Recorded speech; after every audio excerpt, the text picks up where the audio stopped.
And welcome back to the top of the hour. I'm Mark Johnston, your host for VID5 conference in our conference series sponsored by Laurentian Bank Securities. And at the top of the hour, we have yet another wonderful guest joining us. And at this time, I get to welcome Jean-Marc Lulin from Azimut Exploration. Jean-Marc, nice to see you again. Yes, me too. Very good. Bienvenue. And I know that just yesterday, a press release came out on the company too. So I'm going to step aside for your presentation. I know there's lots of great news to share with our audience, and I'll be back on the other side for questions and answers. Thank you, Mark.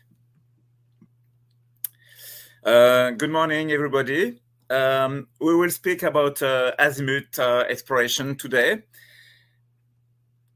Okay. If we have to present Azimut, there are three main ideas to retain as an investment thesis. Azimut has the largest exploration portfolio in Quebec, and we are mostly focused on gold, copper, and nickel targets. And of course, we will speak more about that. We have an in-depth overview understanding about the Quebec's potential. Really, the idea is to be driven by large-scale tier 1 targets at the scale of the province. This exploration effort led to Elmer discovery in 2019. It's a drill discovery. And the Elmer project today is clearly our flagship project. It is 100% owned by the company, and we are rapidly advancing towards the definition of maiden resources. Our global exploration activity is driven by our ability to process large-scale databases through the Aztec Mine expert system. It's a proprietary expert system to process a large amount of data.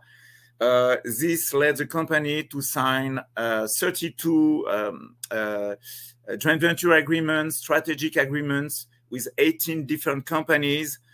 And it's a way to reduce the business risk and at the same time increase the chances of making discoveries. But again, this led to the Elmer discovery, but we decided to keep the Elmer project for us. Just to summarize some corporate highlights, Azimut has been founded in 1986. We have currently close to 82 million shares outstanding. The capital structure is very robust. Since its founding, the capital structure has never been consolidated. We have about 70% of the shares, which are owned by strong hands, 4% for the insiders, 27% for the Quebec-based institutions who are long-term supporters. And finally, 39% of the shares are owned by a few private investors and few corporations. Azimut is recognized as having one of the lowest share dilution rates in the junior space.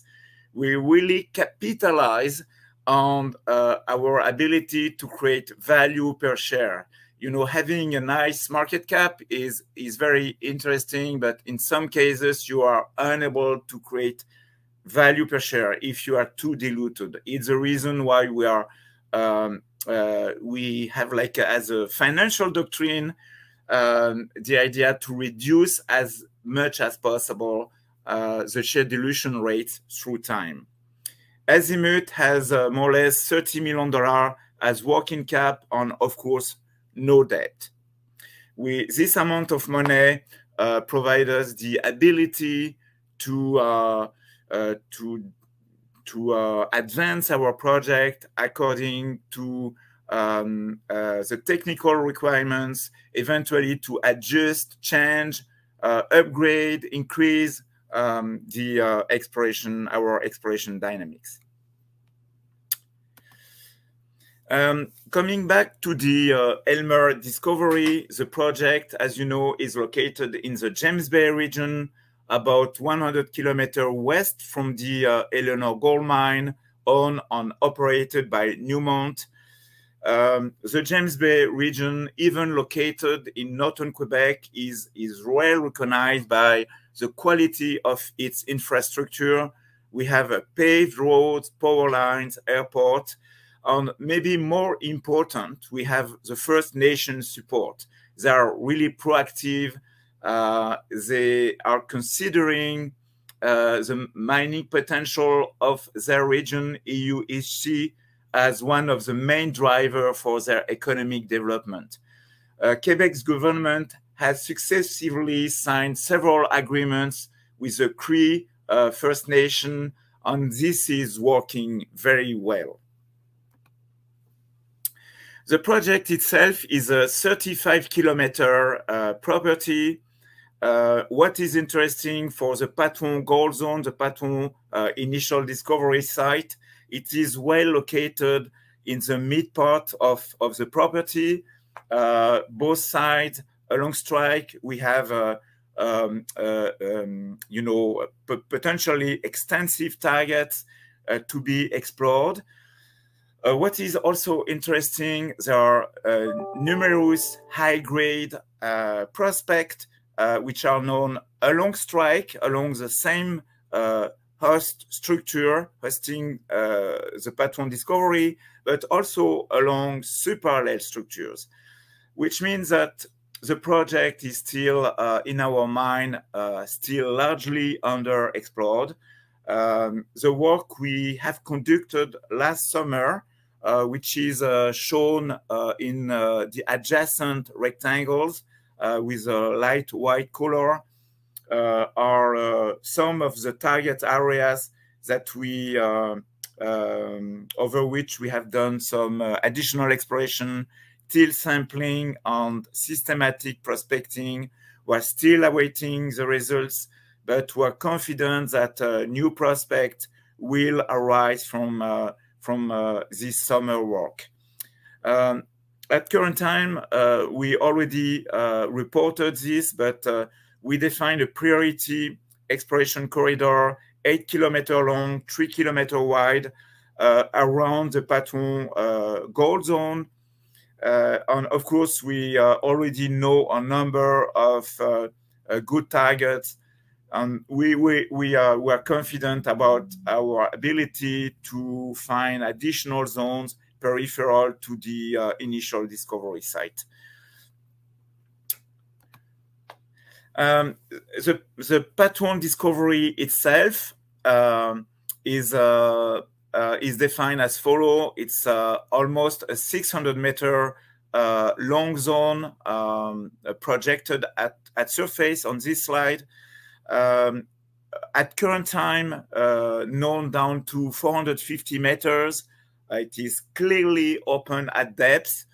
What is making this discovery very different, it has a 35-kilometer average true width, which is quite unusual for a structurally controlled gold zone. And this is making, this is partly explaining the robustness of this discovery. Since almost the first program, we started to drill in a very systematic way the discovery with a 50-meter spaced drill, a 50-meter space drill grid along strike, but also along the vertical dimension. And this provides us a very good drill grid according to the thickness of the discovery. We are very confident about our ability to interpolate one drill intercept to the next one along strike or along the vertical dimension, because simply the discovery is showing a very consistent wide thickness. Here we show the best intercept so far along strike over this 600-meter strike length down to 450 meters. Of course, you realize that we are talking about robust intercept, like 24 grams per ton over 18 meters, 3.15 grams per ton over 102, etc., etc. On the last drill program conducted in the first half of 2021 just prove the consistency of the intercept. This mineralized zone starts from surface. It's an outcropping discovery.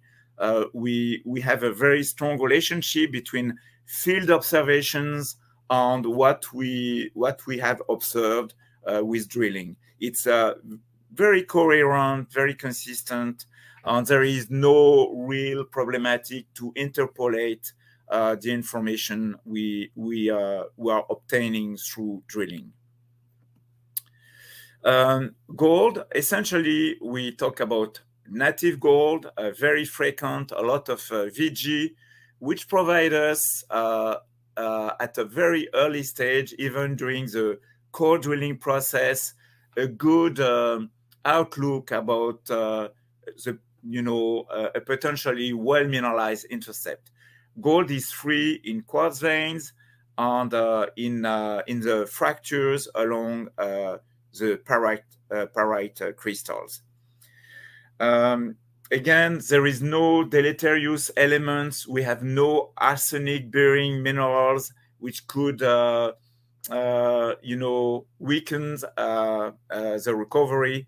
It's a simple mineralogy with no real problem. We have conducted initial metallurgic test. Our statement at current time, we're dealing with a non-refractory free milling gold mineralization. Gold recoveries has reached 94%. This can be improved according to our view with additional tests. And this recovery rate is a combination of gravity recovery and cyanide leaching. The gravity tests are returning also the potential to really implement a gravity circuit. We have obtained between 27 to 37 recoveries, which is very good.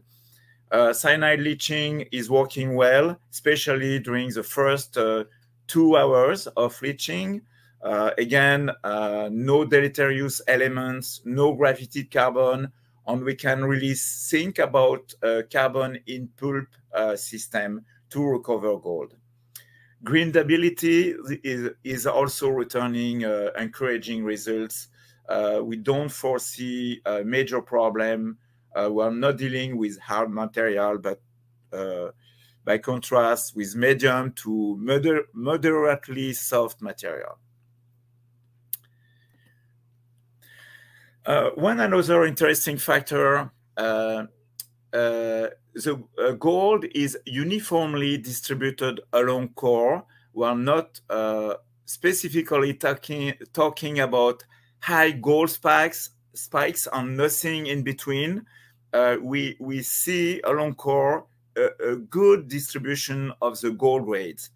This is interesting. Gold is not only related to quartz veining, but also related to mineralized wall rocks. When the quartz vein density increases, the wall rocks are uniformly mineralized, even in between the quartz veins. And this is explaining why we have this large intercept by combining mineralized quartz veins and also mineralized wall rocks. This is an example of the cross-section taken in the mid part of the gold zone. As you see on this section, the mineralized zone starts from surface, recognized so far down to 450 meters, where again, we're talking about a simple, continuous, predictable geometry. This has been verified many times. We are expecting at given depths, the mineralized intercept, and exactly according to the prediction, we are entering into a mineralized zone at the anticipated depth. On average, I already reported this, but the average true width is 35 meters. And what we have seen so far, it's possible, it's not a certainty, but what we have observed during the last campaign, the grade seems to increase with depth as well. Most of the intercept are also including a high grade component, which means that we are thinking about an initial open pit operation, which can be hopefully followed by underground mining at a later stage. It's a little bit too early. We have to further define the overall geometry of the gold zone, but there are several scenarios possible at current time. Again, this is the envelope of the mineralized zone according to a 0.3 gram per ton cutoff. Again, we're not talking about small disconnected mineralized lances, but by contrast, about one unique, robust mineralized body. And, you know, additional drilling has excellent chances to simply increase the size of the discovery. Of course, the proxy is for the next drill results are based on the 3 previous campaigns we have already conducted. On this slide, you have the progress we made over the past 2 years. The first discovery announcement has been made less than 2 years ago in January 2020. You know, the first on the left side, you see the longitudinal section with the first 7 holes. Then we made some progress with the second drill program. We have been able to define the mineralized zone down to 250 meters. Then the last results we have announced in November 2021, we have been able to increase the size of this zone down to 450 meters. And of course, this is an excellent proxy for a deeper extent of this zone. For us, there is no certainty, as you know, in exploration, but chances to increase the size are very, very, very good. This is a current status according to the last results we have reported as a product of the last 3 drill campaigns. You know, within this red shell, we have a grade thickness factor higher than 50, which is very good.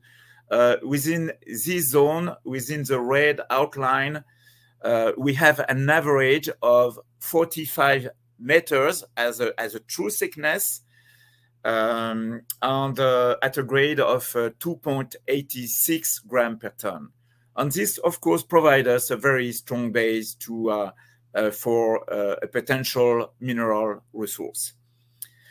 What is interesting with the results of the last campaign, you know, the very high grade zone seems to widen a little bit with depth, and we still may have good surprises with the current program. We started in October a new 20,000 meter drill program to further expand this zone, and of course we are confident about the outcome. This is you know, the program which is currently in progress. In fact, you know, the way we work, actually, we have 2 drills on site. A 3rd drill will be on site early January. The idea is to complete the 50 meter by 50 meter drill program down to 500 meters to really complete the drill grid. And yeah, provide us, of course, more confidence, further define the geometry, further define the grade.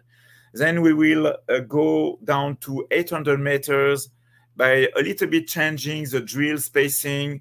We will keep the same 50 meter spaced drill grid along fences, but you know, along the vertical dimension, the drill spacing will be 100 meters. This is a way to continue defining the deposit at depth, but just to optimize the drill cost. It's because we are drilling deeper. We are, you know, this, you know, the core zone, the central core zone, provide us a good proxy from what we can expect. It's a vertically deeping core zone, which is strongly correlated with a vertically deeping felsic intrusion. And according to the best of our knowledge, the best of our understanding, there is no reason to believe that this felsic intrusion will stop deeper. And yeah, we are expecting just the continuation at depth of this core zone and you know, also the side intercept. Each side we are expecting finding the same wide envelope for this core zone. This means that you know, we anticipate at least a kilometric scale vertical extent, eventually deeper if the intrusion exists deeper, and there is no reason to believe that this will not be the case. Of course, all exploration companies are working with analogs. One of the closest analog, it's not the only one, is the agnical deposit named Goldex in the Val-d'Or mining camp. There are many comparisons to be made with this example. The type of host rock, type of veining, type of alteration, you know, overall geometry of the quartz network. There are many comparisons to be done. And, you know, for us, you know, yeah, Goldex has a strike extent at surface of 450 meters. The deposit is known down to 1.8 kilometers with a gold content of 4.3 million ounces of gold. Saying that, by drilling down to 800 meters at Elmer, we believe that we may have a chance of reaching, be halfway of what is known at Goldex. There are some other examples in the Val-d'Or mining camp.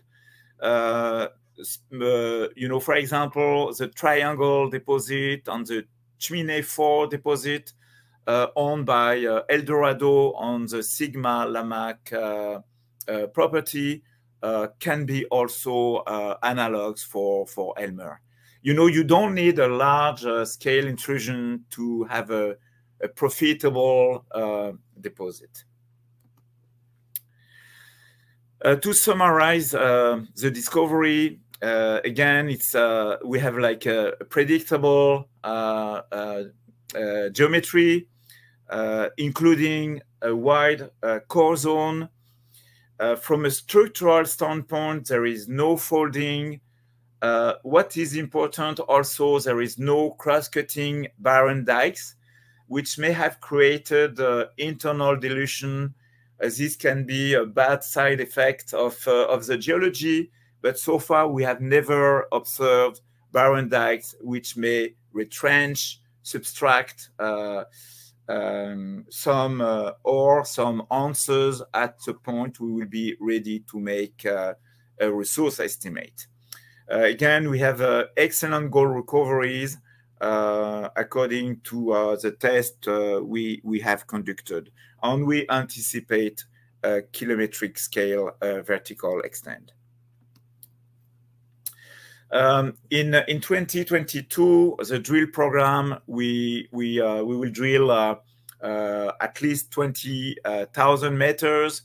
Again, we have the money, we have the flexibility, we have the knowledge to adjust the program according to the technical needs. As you know, we are a technically driven company. You know, the initial discovery results have been released in January 2020, and at current time we are in an excellent position to properly advance the discovery until the resource stage. The objective is to deliver a 43-101 compliant report with a maiden resource of at least, we hope, 2 million ounces of gold. It's the objective. It's not a certainty, but we believe that it's a realistic target to the best of our current understanding of the discovery. In 2022, we have a $16 million planned exploration budget. Of course, it is fully funded. We will spend $10 million to advance the Elmer project. And, you know, the other $6 million are essentially funded by our partner, more specifically along the Rex trend, which is a copper gold target of regional scale, the Municiwan property, and also the Wapiti property. We have just coming back at regional scale in the James Bay region. We recently announced the staking of 57 nickel targets. For us, it's not like we're still driven by our appetite to be positioned into a real good play. We believe that the James Bay region has been clearly undervalued for its nickel potential, and we decided to make the move. We knew these targets from a long time. We have conducted several systematic Quebec scale mineral potential assessments, and we were ready to make the right move at the right time. And it's the reason why we decided to take these positions. We are currently advancing some compilation, some additional analytical work on these targets. We have also the potential to attract partners, including major companies, on some of these targets. Finally, you know, within the James Bay, again, still talking about nickel, in 2020, we signed a joint venture agreement with an Australian-based company named Montreal. This property is located right on strike with the Elmer discovery. Saying that, early 2021, we have conducted a high-resolution magnetic survey, and very quickly we recognize the potential of having an ultramafic intrusion. This has been stated, disclosed, and then it was one of the targets, of the prospecting targets we knew even before going to the field. During the fall program, after 3 days of prospecting, we have been able to first prove the existence of an ultramafic intrusion, and then we have been able to quickly uncover mineralization related to this intrusion. The next program is very simple. We will conduct a deep EM survey to look for hidden nickel copper PG mineralization according to the shape of the intrusion as we understand it at current time, and then we will drill the targets probably early in the first half of the year 2022. And Montreal has the option to earn 50% interest by spending $4 million. The budget which is planned for the next year is $800,000. They can earn an additional 20% interest by spending an additional $3 million on delivering a PEA study. Azimut operates the program, and so far we are very pleased with what we foresee. Going further north, over the northernmost part of Quebec, in Nunavik, you know that we have a big engagement along the Rex Trend. The Rex is really marked by a giant copper footprint in lake bottom sediments. It's a 330-kilometer long target by more or less 50 kilometer wide target. It's a giant exploration play. We have a real advance, a real understanding. We are looking for world-class deposits. There is no other way to succeed. Previous programs led to the discovery of many polymetallic prospects on mineralized zones. Again, it's a fascinating region, still at an early exploration stage.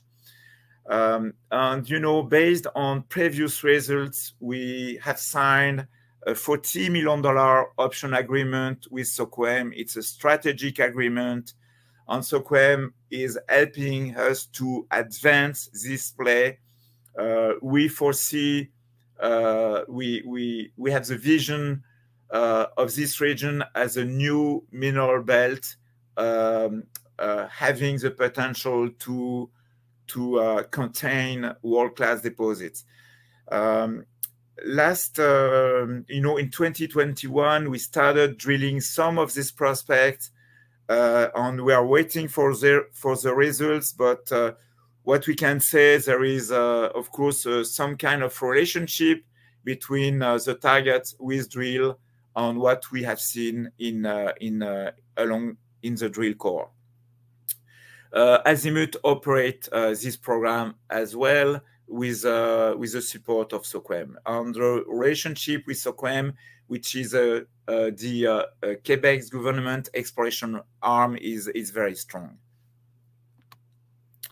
This is the location of some of the prospects we have discovered over the past 10 years. Again, we are talking about a new mineral belt. There are still many targets to be further evaluated. You know, it's exciting because, you know, we know the value of these targets, but potentially there are still many new prospects to be discovered. We have to rank to properly prioritize, you know, which way we wish to go. And hopefully the drill results will provide us additional information to further rank our exploration priorities. This is some example of mineralization of the mineralization zone we found. We're talking, for example, about IOCG system, Olympic Dam system, which are recognized as a very large deposit type. Essentially, these systems are copper-only systems. They are located along a well-identified 100-kilometer trend. At current time, we have defined 4 to 5 IOCG systems along this 100-kilometer trend within the REX trend. It's one of the last slides. To summarize, Elmer is a growing gold discovery. No doubt that chances are on our side to increase it and to reach the resource stage in 2022. Azimut has an excellent financial position.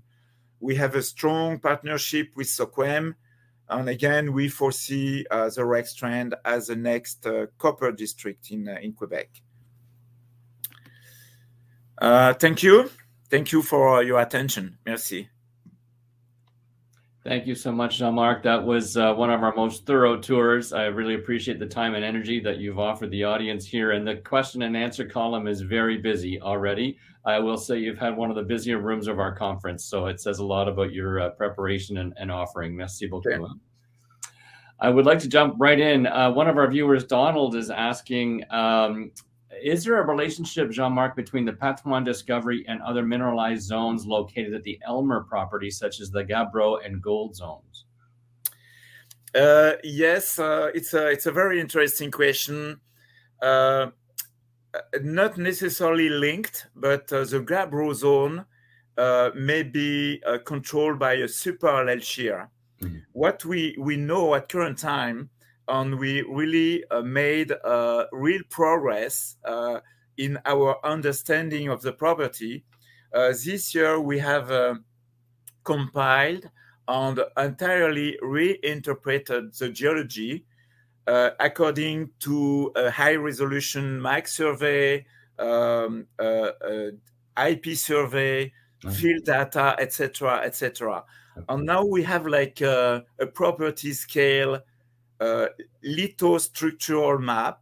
Mm-hmm. On what we see, the Patwon discovery is clearly controlled by one shear zone, mm-hmm. but we have also subparallel shear zones, which are also mineralized. Okay. Saying that the Gabbro zone itself seems to be controlled by a shear zone which is located more or less 200 meters south from the shear zone hosting Patwon.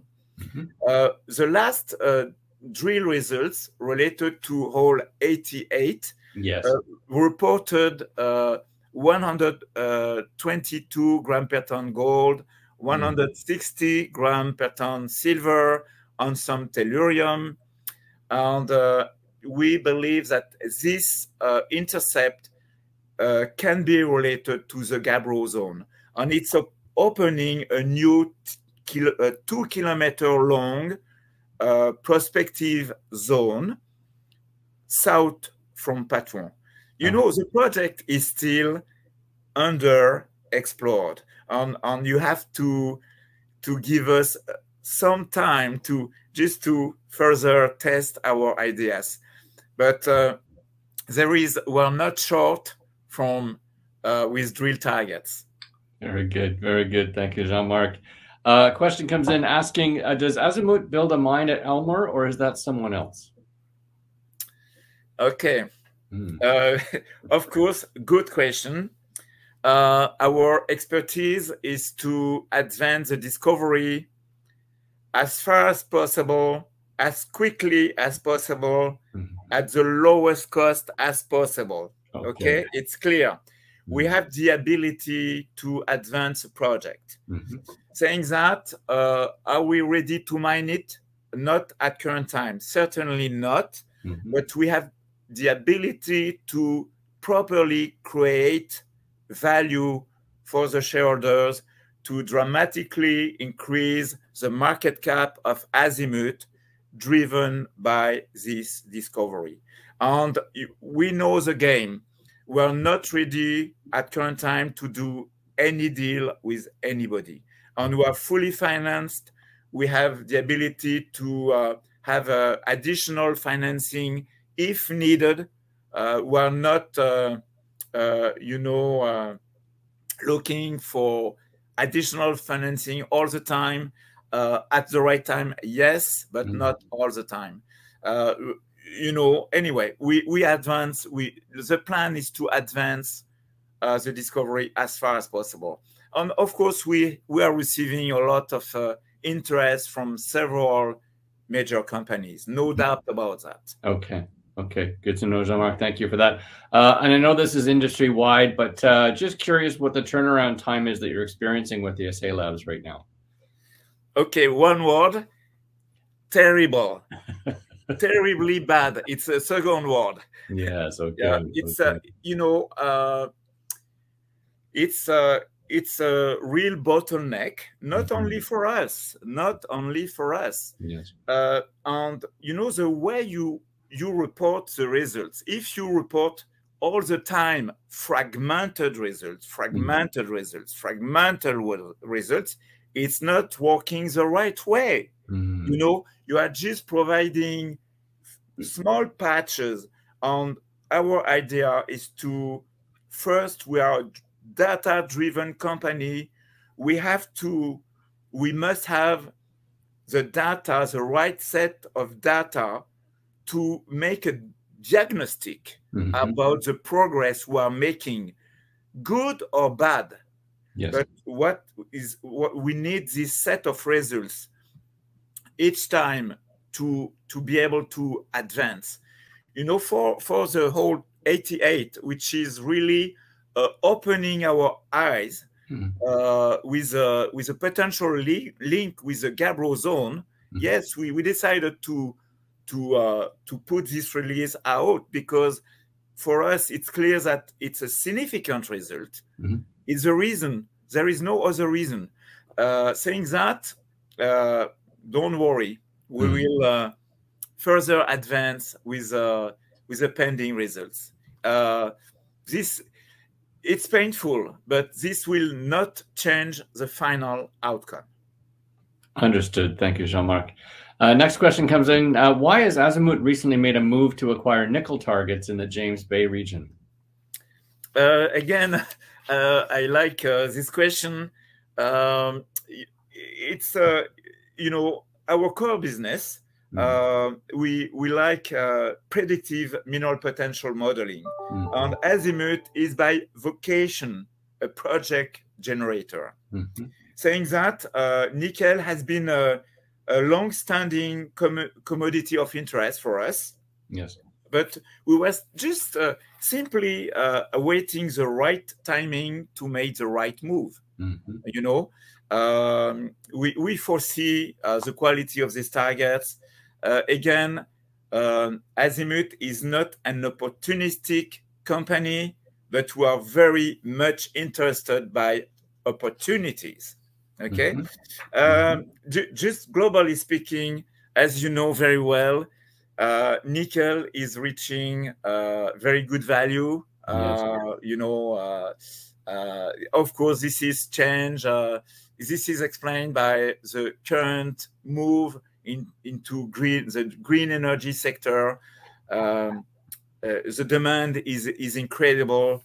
Anyway, the timing is good. Now coming back on the geological side, several new exploration criteria now are existing.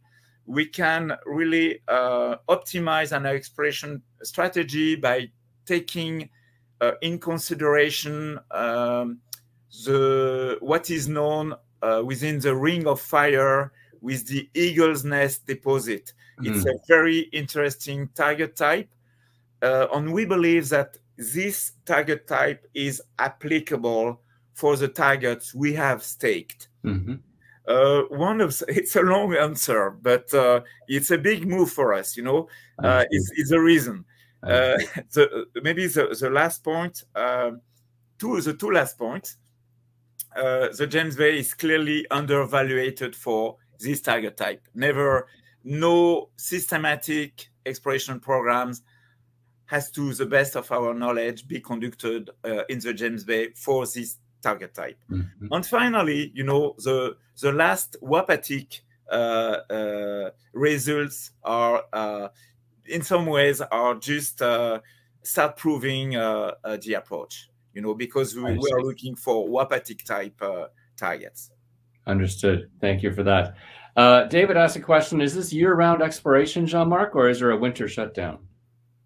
No. It's we will have a 2-week break for the Christmas time. Yes. But we'll start January 5. Okay. And it's there is no problem to conduct a year-round drilling program at Elmer. Okay, thank you for that, Jean-Marc. Let's move our focus to another spot here. How would you describe the Rex trend potential? I briefly reported this. Clearly, it's a fascinating region. Of course, it is. It's remote, mm-hmm. But clearly, the Rex trend shows the largest mineral footprint in lake bottom sediment at the scale of Quebec. There is, and even at the scale of Eastern Canada, by using the lake bottom sediment approach, mm-hmm. which is a widely recognized approach for greenfield exploration. The Rex trend is certainly the largest, has the largest mineral footprint, not only for copper, but also for rarest elements and other commodities as well. The assumption we have is that the outstanding footprint in lake bottom sediments potentially reveals an outstanding potential in the bedrock.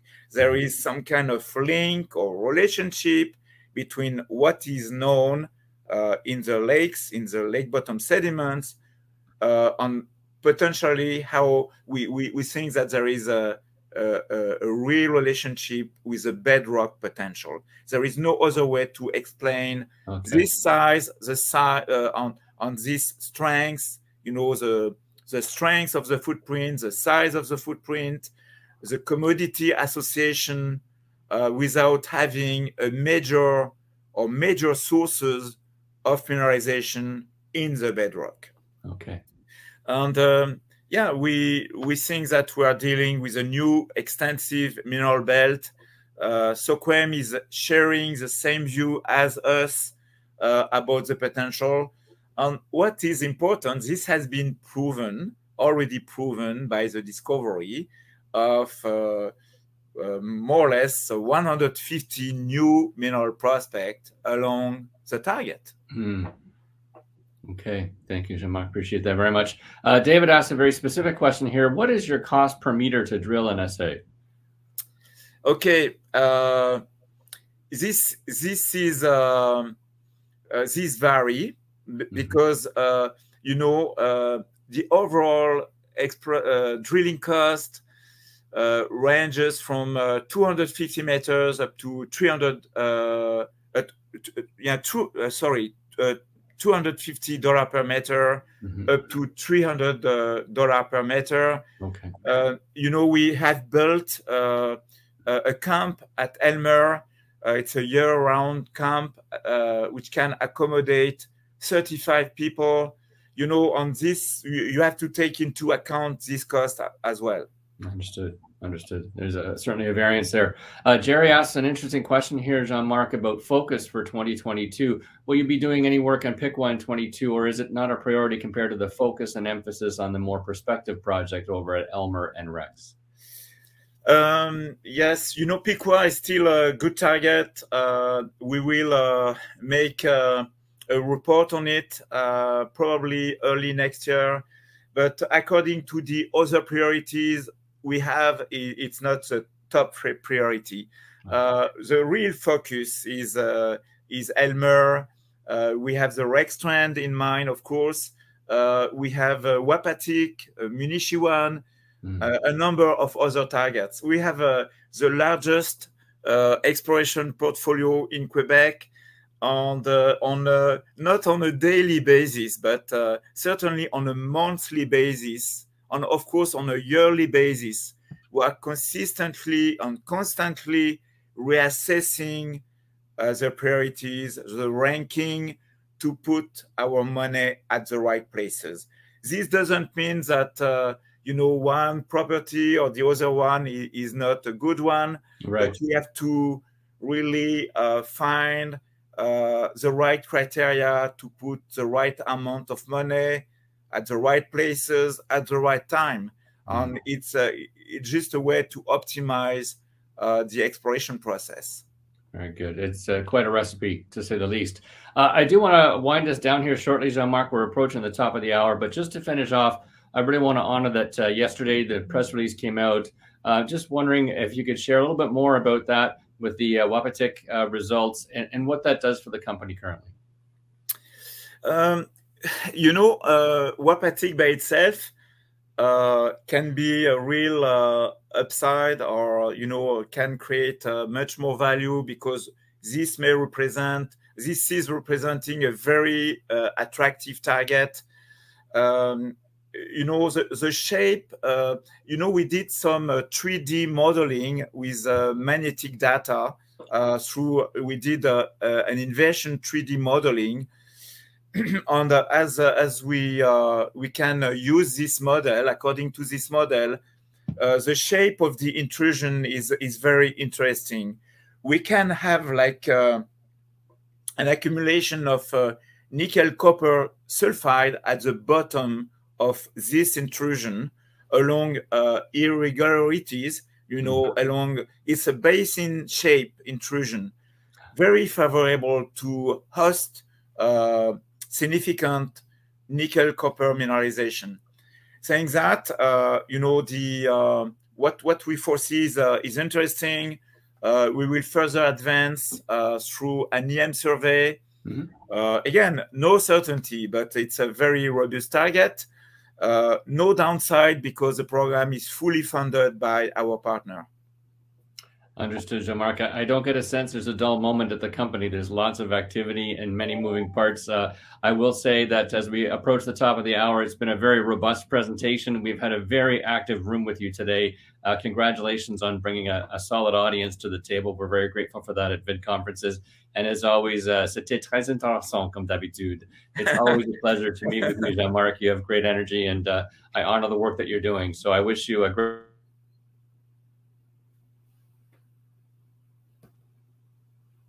Thank you so much, Jean-Marc. And for the rest of the group, as we approach the top of the hour, we will direct you to a survey. We welcome your thoughts. And from here, we will end this session. Look forward to Vox royalties at the top of the hour. Thanks for your time. Thank you. Thank you, Mark.